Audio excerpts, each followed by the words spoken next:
حدیث میں بہت کثرت سے دکھائی کے لیے خرچہ کرنے پر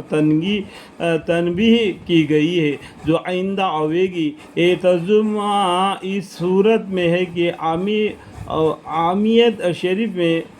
آیات شریف میں اللہ کے محبت میں دنیا مراد ہے، یعنی علماء نے خرچہ کرنے کی محبت کا ترجمہ کیا ہے، یعنی جو خرچہ کیا ہے اس پر مشورہ ہو، یہ نہ ہو کہ اس وقت تو خرچہ کر دیا پھر اس پر کلکہ ہو رہا ہے کہ میں نے کیوں خرچہ کر دیا، کیسے بے خوفی ہوئی، روپیہ کم ہو گیا وغیرہ وغیرہ، اس طریقے سے ندامت کرنا۔ اور اکثر علماء نے مال کی محبت کا ترجمہ کیا ہے، یعنی باوجود مال کی محبت کے موقع پر خرچہ کرے۔ ایک حدیث میں ہے کہ کسی شخص نے عرض کیا، یا رسول اللہ، مال کی محبت کے کیا مطلب ہے؟ مال سے تو ہر ایک کو محبت ہوتی ہے، اور حضور اقدس صلی اللہ علیہ وسلم نے فرمایا کہ جب تو مال خرچہ کرے تو اس وقت تیرا دل تیرے اپنی ضرورتیں جتائے اور اپنی حاجت کا ڈر دل میں پیدا ہو کہ عمرہ بھی بہت باقی ہے، مجھے احتیاط نہ ہو جائے۔ ایک حدیث میں ہے، حضور اقدس صلی اللہ علیہ وسلم نے ارشاد فرمایا، بہترین صدقہ یہ ہے کہ تو ایسے وقت میں خرچہ کرے جب تندرست ہو، اپنی زندگی اور بہت زمانے تک دنیا میں رہنے کو امید ہو، ایسا نہ کہ صدقہ کرنے کو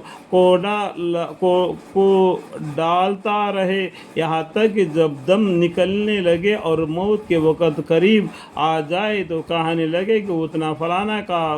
دیا جائے، یعنی اتنا فلانے کو دیا جائے، یعنی پورا زندگی تو اس مال میں حیثیت میں اپنے زندگی گزار دیا، جب سکرات حالت آ گیا اور کھاٹ پر پڑا رہ گیا تو کہنے لگا کہ اتنا مال اس کا ہے، اتنا مال اس کا ہے، اتنا مال اس کا ہے، اس کا تو ہو ہی جائے گا تو تم مر جاؤ گے، اب تو فلانا کا ہو ہی گیا ہے، تم کہو نہ کہو فلانا کا تو ہو ہی گیا، فلانا کا جب تم کو دفنائیں گے اور یہاں پر آگے لڑائی ہوگا یہ مال میں اپنے اولاد کے بارے میں، یہ میرا ہے وہ تیرا ہے، اس طریقے سے۔ مطلب یہ ہے کہ جب اپنے سے مایوس ہو گئی اور اپنی ضرورت اور حاجت کا ڈر نہ رہا تو آپ نے کہنا شروع کر دیا کہ اتنا فلانا مسجد میں، اتنا فلانا مدرسہ میں، حالان کیا وہ گویا وارث کا مال بن گیا،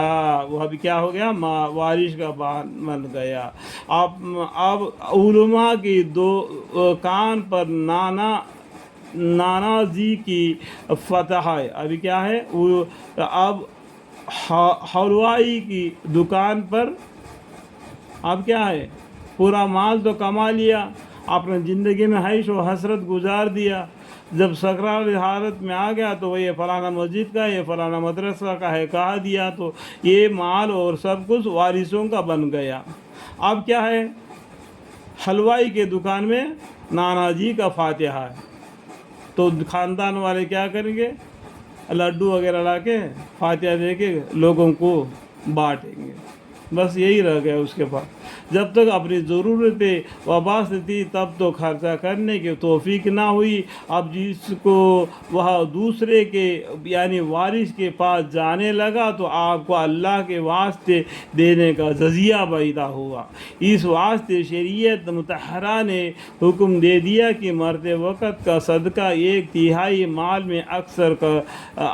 کر سکتا ہے، 1/3 مال کا ہی اثر کر سکتا ہے، باقی مال وارثوں کا بن جاتا ہے۔ اور قرآن میں سورہ نساء میں پڑھیں گے تو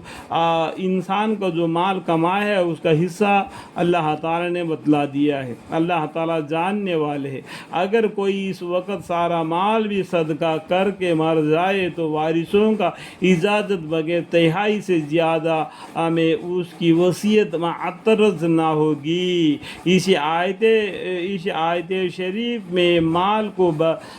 مال کو بیتامی ساکین وغیرہ پر خرچہ کرنے کو مستقل طور پر ذکر فرمایا ہے، اور آخر میں زکوٰۃ کا علیحدہ ذکر فرمایا ہے، جس سے معلوم ہوتا ہے کہ اخراجات زکوٰۃ کے علاوہ باقی مال میں سے ہے۔ اس کا بیان حدیث کے ذیل میں ایک نمبر پر آ رہا ہے۔ الحمدللہ رب العالمین، آمین۔